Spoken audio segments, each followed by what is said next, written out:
You're a Jacksonville guy. Yes, back sir. here. What is it like being your hometown team? Man, it's exciting, man. I'm glad to be back home. God works in the mysterious ways, but being home is definitely a blessing. I'm happy to be here. Did you play Riverside all 4 years? Yes, I did. Yes, sir. What side of town you grew up on? West Side. West side? Where do you play, like Pop Warner and stuff? Sweetwater. Sweetwater, all right. Yes, So I'm very familiar with that. Mm-hmm. Who did you graduate with? What class? 2019? 2018. 2018, Yeah. all right. So you know this area pretty well. Yes, Did you sir. come to Jaguar games as a kid?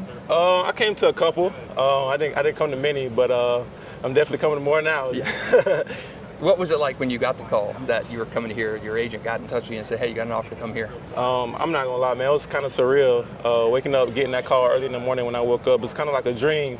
But when I seen that text, man, I hopped right out of bed and I was ready to go. You've taken the undrafted free agent route in the NFL, and that can be a very successful path. There are so many guys, even on this team, that have taken that path. What kind of inspiration have you drawn from other guys in different locker rooms? You've been in a few locker rooms in your life to say, hey, man, I can make this work. Yeah, for sure. Just learning from different guys that took that path. Like at the end of the day, it doesn't really matter if you went, undrafted or drafted. Just come out here, do your 111 and just do your job, man. Do your best. You following in the footsteps of another guy, played at Riverside. And obviously before that, DeQuan Jackson, he was here for a little bit of time. Yeah. You know DeQuan? No, that's my guy, man. We played together in high school. Yes, sir. So when you found out you were coming here, did you text DeQuan? I didn't actually. I'm getting in contact with him eventually. I know we do play them. I know he plays for the Dolphins, so we do play them in our last preseason game. So I'm definitely get a chance to contact him. So you go North Carolina and take the HBCU route, and then you go undrafted and stuff. You make your way into the league. What has it been like kind of fighting? And you got reps, you got game reps in 23 and 6-7 games you played, NFL experience. So how do you kind of keep that mindset where you're always going to kind of be against the odds? Yeah, I just try to take it one day at a time, man. Just keep my faith in God. That's the number one thing. That really just keeps me going, man, each day. So just taking it one day at a time, keeping my faith, and just keep working hard. You see more and more guys from HBCUs getting that opportunity. Yes, sir. Like HBCU Bowl now, and NFL's really behind it. Have you felt that love and that push and more guys from those schools getting those looks? Most definitely, yeah. So what is that good for guys in your situation? Yeah, definitely. Especially with the guys coming out in Jackson State, with Shador and all those guys, and Dion, kind of putting guys on the map. So I definitely was a big thing in that aspect of it. But definitely putting us on the map in that aspect. What have you learned being here?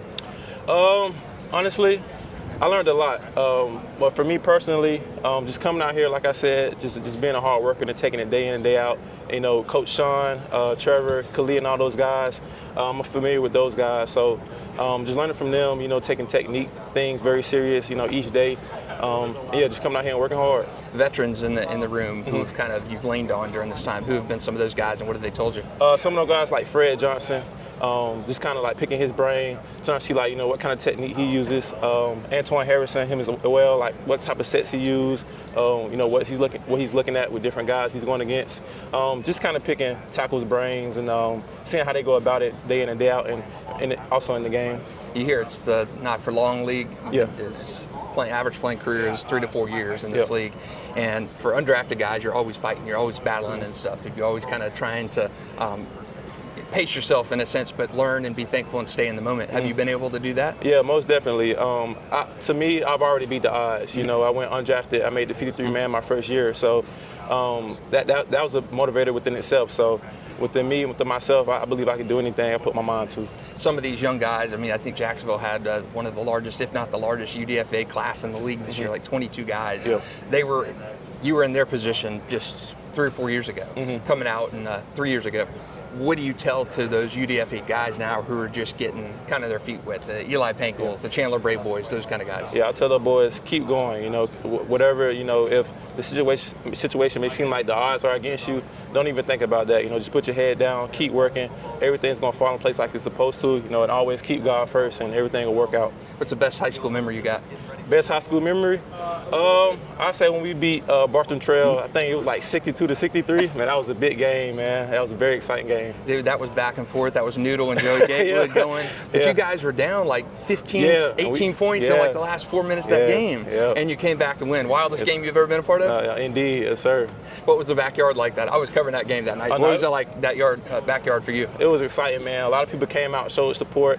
We had a lot of big games, like against Reigns and Trinity and all those teams, a good team. So Yeah, we had a lot of support, a lot of energy, and yeah, it was very exciting. High school seemed like a different lifetime ago for you. Yeah, it did, but I ain't gonna lie, I miss it. That was like 7 years ago, right? Yeah, it was. So do you still keep in touch with a lot of those guys? Coach Small or any of those guys? Yes, sir. I actually got to talk to my QB Noodle a couple days ago. He was just, kind of congratulating me on the signing, but that's my guy right there. Yeah, I mean, those Riverside teams are really good. Yes, sir. And OJ had phenomenal time. What's kind of, if you could tell your younger self something, what would it be?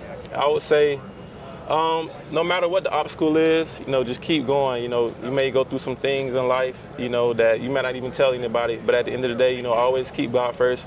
Stay praying, and he's gonna always be there for you. And I just say, just keep working hard. And yes, sir, that's it. You got 2 more weeks of camp left, 2 more games to make an impact. What was it like the other night, running out in Deverbank and seeing the hometown crowd? It was exciting, man. I'm glad to be home, man. Glad to be home.